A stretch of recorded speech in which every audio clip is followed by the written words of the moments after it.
Do you struggle to calculate the costs of refurbs? If so, well good, because this video should hopefully really help you out. Today I'm here, another trip up north, another week, another trip.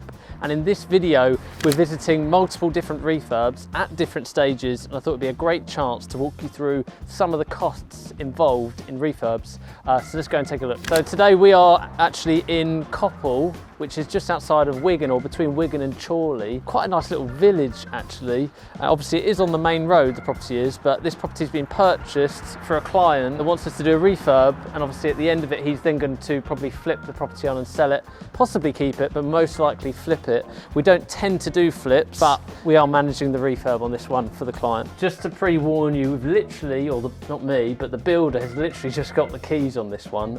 So the refurb has started, or should I say the rip out has started. This one is in a massive state at the moment. Alex, careful where you walk. There's a hole in the floor here, just to let you know there. Don't want you falling down that.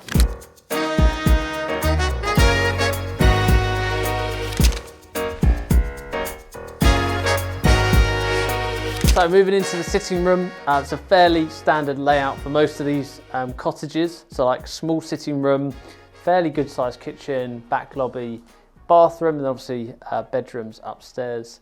But you'll come on to see that in a second. Now, starting in this room, I want to give you the main costs. So to give you a bit of like knowledge on refurbs, rather than going into intricate details, give you the main costs that you're going to come across and kind of give you a bit of a guide for them. So one of the first things when you get into a property like this is the rip out. Obviously hoping that the property's been cleared of furniture. Hopefully you've just got the shell of an old property and now you need to rip out what was here. Now, in this property, there was wood paneling around some of the rooms, including this room, the kitchen, and one of the back rooms, and then I think upstairs as well. So the lads have come in here and straight away pulled all of that off. We've actually ended up finding a little bit more damp than expected behind the wood paneling. And that's just something you've got to be aware of. Wood paneling can really hide a lot of things that we don't want it to.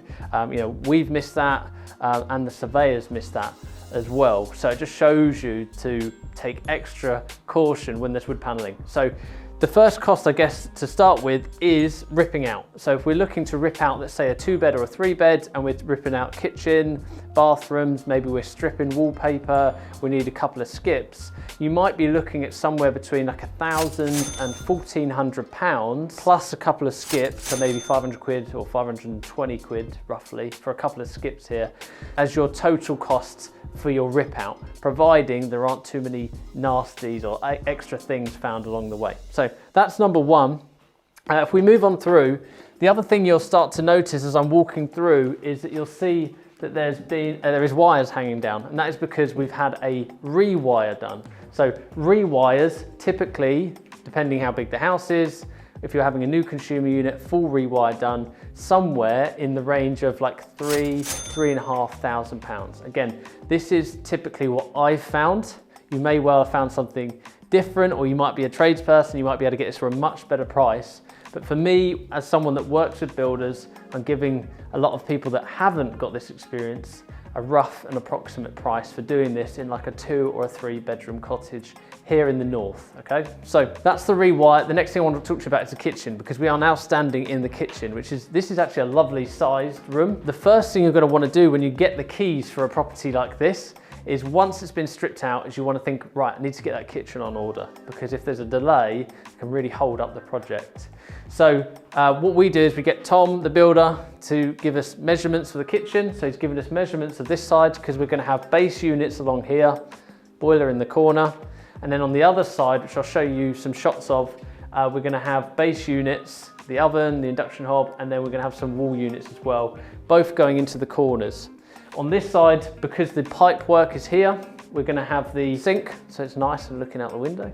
We're going to have a dishwasher and washing machine, whereas we're going to have more like the electrical stuff on that side. So we're going to have the built-in oven, the induction hob, the extractor fan, we're going to have the fridge freezer, and that's why there is more sockets, more wiring on that side in certain locations, and obviously the wiring on this side is for the dishwasher and for the washing machine as well. So that's what we're going to have planned in this room. Now, I actually went out to 4 different kitchen suppliers because we're looking potentially at flipping this. I wanted to make sure we were getting the best possible design for the client. So we went to Howden's, Magnet, DIY kitchens and wicks. Now Howdens and Magnet, even with my trade discount, coming in a little bit high, okay? So we actually are focusing more right now on DIY kitchens and wicks. And you might go, well, you know, you don't scrimp out, but actually they're coming in at really well-priced kitchens, and we've worked with companies such as DIY Kitchens on many projects now, and actually the designs are really good, but actually the quality is really good as well as the price being good, okay? So that's why we work with them. The only thing I would say with like DIY Kitchens is like the time scales are long. So if I order today, I'm probably looking at like 4 to 6 weeks in advance, which can be a bit of a risk at holding up a project. Whereas let's say I did go for someone like Wix, if you go for their like lifestyle buy-to-let range, their flat pack, they'll be ordering it and then delivering it within the week. Or you can just deliver it on the date that you want it to arrive. So it's a lot quicker turnaround. But maybe it's not obviously as high end as, you know, some of the other suppliers that are out there. Nice sized room. Obviously in terms of cost, you're probably, for something with units on both sides, all of those appliances, you're looking at somewhere in the region of 3,000 to 4,000 if you watch your costs and you don't go crazy. Obviously if you start to add in lots of things that you want and get too involved, you can easily end up at £5,000 or £6,000. So just be careful to be cost effective and obviously tailored to what you're planning to do, whether that's flipping it, whether that's keeping it as a buy-to-let. You just want it to be functional for whoever's going to live here, but be realistic with the budget you have. Actually, just thinking of the kitchen, you might pay somewhere in the region of £1,200 to £1,500 to have someone fit a kitchen for you.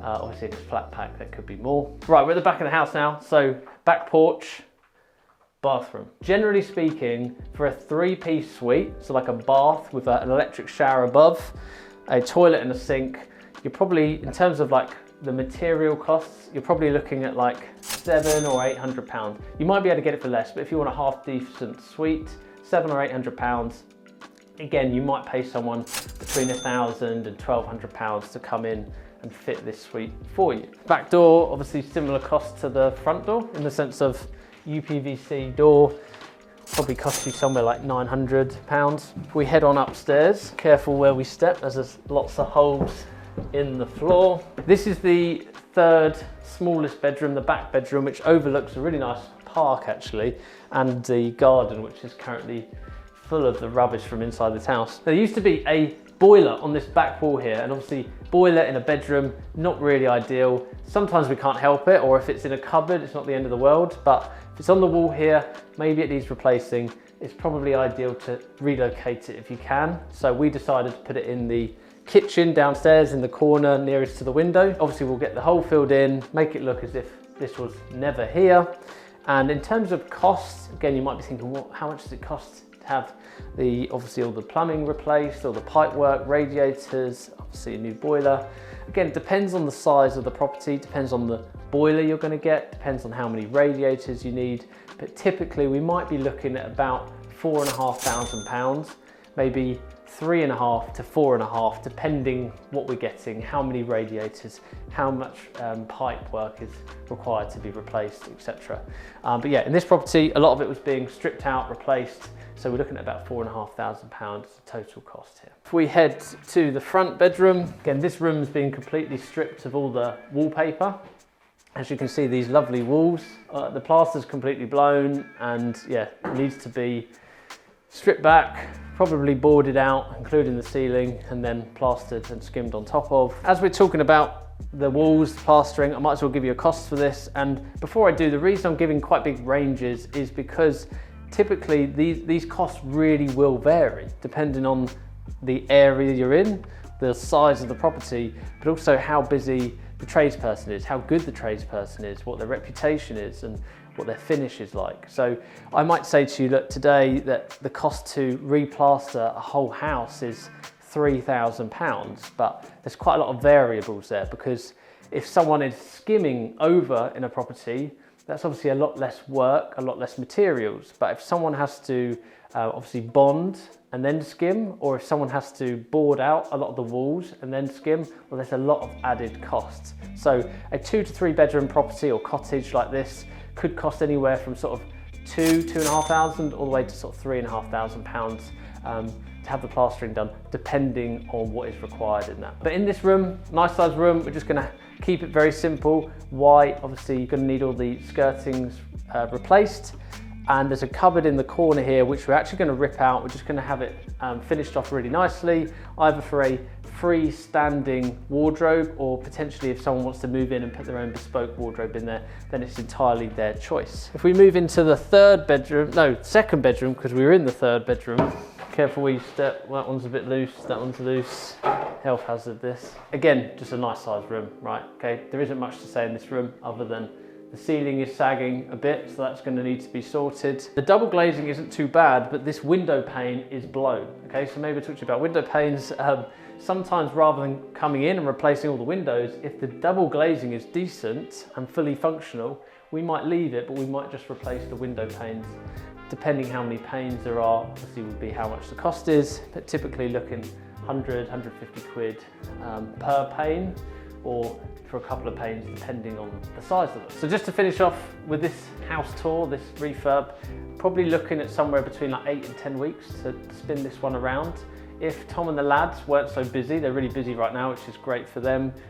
Potentially, if they didn't have so many jobs on, maybe we'd be looking at 7 or 8 weeks if they just came in and blitzed it. But because they are busy, because trades are going here, there and everywhere between different jobs, probably closer to the 10 weeks, but still a very good turnaround. Try and get this back on the market for the client as soon as possible.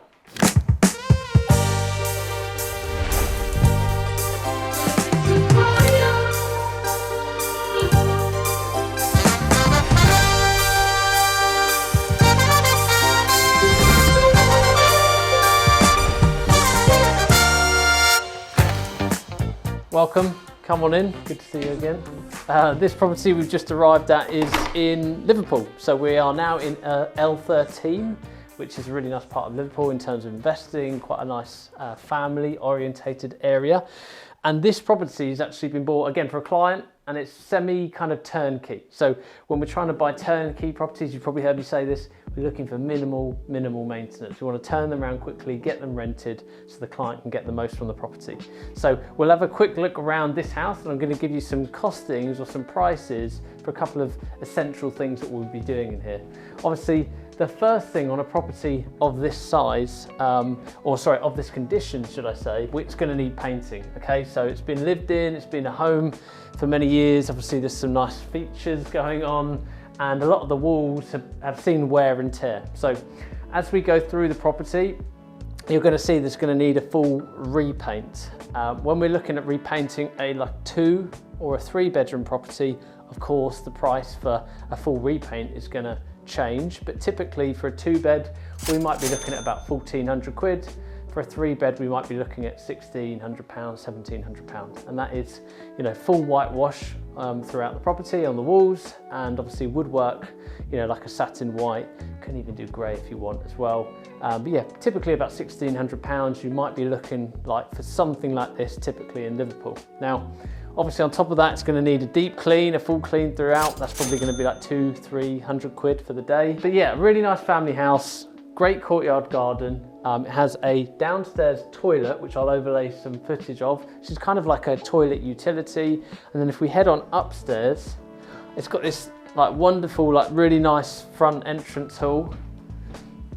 This for me is really what matters about a property is when you come in, you've kind of got that nice bit of space, really bright. And of course the great thing is it's 3 bedrooms with a bathroom upstairs with a nice landing as well. So we've got a bathroom in here, which again I'll overlay some footage of. It's a little bit dated, and we're going to be giving it a bit of a refresh. And you've got 3 bedrooms. So this is bedroom number 2 technically, but a really nice big double bedroom. That door's going to shut on you, there you go. A nice big double bedroom, all built-in wardrobes, and the boiler is tucked away in the corner here. And we're going to head into bedroom number 1, which I'm going to tell you about the flooring cost as the next one. So again, yeah, really nice big bedroom. Nice built-in wardrobes actually. I'd probably just, some people would take these out. I'd probably literally just give them a lick of paint, if that. They've been kept quite nicely. You've got the same on this side. Probably good space for a TV and a bit of a unit. But what we're going to do in this property as well is take up this old laminate wood flooring, which is a bit cold for a bedroom space, and replace all of the carpets upstairs and obviously replace some of the flooring downstairs. Now again, if we're looking like a 2-bedroom property and we're going to go in and we're going to do full carpets, we're going to do maybe lino in the kitchen and bathroom and the back lobby, we're looking at spending about, again, probably £1,400 with the underlay. Again, bigger property, might be looking more like £1,600, £1,700, £1,800. And that's if we go for carpets and lino. Obviously, if we go for a higher quality flooring, then we're going to be talking upwards of that again. But this is the 3rd bedroom, bit of an echo going on in here. This room's actually probably in a bit of a state where they used to have loads of shelving. There's lots of little holes that have been filled in that we're going to have to actually tidy this room up quite significantly. But the fundamentals of the house are here. It's got good electrics, good boiler, UPVC, windows and doors throughout. Just needs a refresh and get it on the rental market.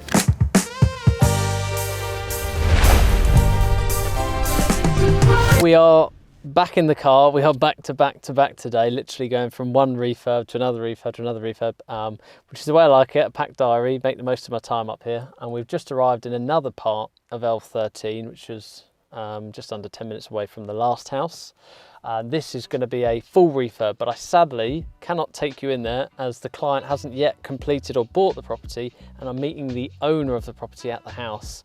She doesn't live there, but she's come to meet us at the house.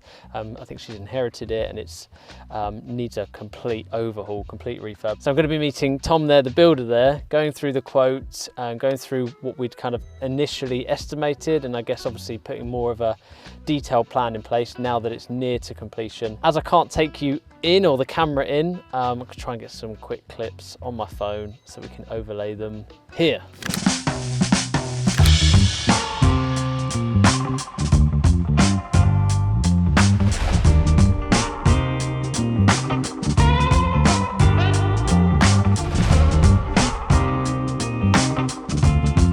On to the next house. We've just finished up at the other property. The quote went okay, and now we have just arrived at another part of L13, another street. And this property is just getting to the end of its refurb, or it's getting closer to the end of the refurb. Still got quite a lot of odd jobs to go. Let me shut the door. Now this is actually a new composite front door. So talking about kind of UPVC versus composite doors earlier, they sometimes look just a little bit nicer, the composite door. Obviously they do cost more, but it can be worthwhile. This room is completely transformed. It's obviously quite a small terraced property, but it was like this horrible kind of turquoisey colour, and there was kind of holes in the walls throughout the property. So we've had a lot of plastering work that's been done. Obviously, we've sorted out the radiators, the heating system. We've relocated the boiler out of one of the bedrooms and put it in the kitchen at the back here. And I want to show you this kitchen quickly actually, because it's a really nice kitchen. Before, this was a horrible little space which was actually full of cockroaches, which we found. So God knows what the person that was living here was doing before. There are no cockroaches now, thankfully, and the kitchen looks great. There's lots of little jobs left, such as touching up the wall, the plastering, the paintwork around the kitchen, filling in the bits between the sockets, and then the grouting. But we are getting there with this kitchen, and it's very small, it's very compact, but it's a really good little space. And I think it looks really nice as well. These kind of shaker style units, we've got built-in induction hob. Obviously you've got your sink there as well, and this is from DIY Kitchens. Now, I mentioned earlier, DIY Kitchens were a bit of a pain in terms of timescales and delivery dates. This one, they really messed up in terms of delivery dates, which is a shame, but I think the outcome was worth it. There's a little courtyard out the back. I won't talk about that too much because it's not that exciting. What we'll do is we'll head on upstairs. Bathroom almost finished. There's not too much to say here, but have a quick look in there. We've got one of the little bedrooms at the back here, overlooking the back garden. The flat roof is all good. No need to do any work there. And then moving over to this front bedroom, you've got another front bedroom. And there isn't really too much to talk about upstairs in this property. I just wanted to quickly show you around. We've got double glazing throughout. We've had air bricks installed into the property. But apart from that, there isn't masses of works that have gone on here. We've just done the typical refurb, plastering, obviously the plumbing side of things, sorting out the electrics, adding in sockets, adding in spotlights downstairs and in the bathroom. We've just done kind of a complete overhaul to make sure this is a great rental property going forward. But whilst we're here, we're talking about refurb costs, I wanted to tell you about costs that you might not have thought about. Now, if we look at a shot of the outside of the property, you'll see that, well, it does need some work doing and needs a bit of tarting up. For an outside paint like that, in terms of painting the front and the window sills, you're looking at somewhere around £500 to £550 as the cost, whereas the back might be slightly cheaper. Maybe you don't have to be so precise about what colour you go for. You don't have to paint the window sills completely different colours if you don't want to. So combined, we've arranged for the front and the back of this property to be painted on behalf of the client for about £750, which I don't think is bad at all. And that is a kind of price point for you to add to your list if you're trying to work out refurb costs.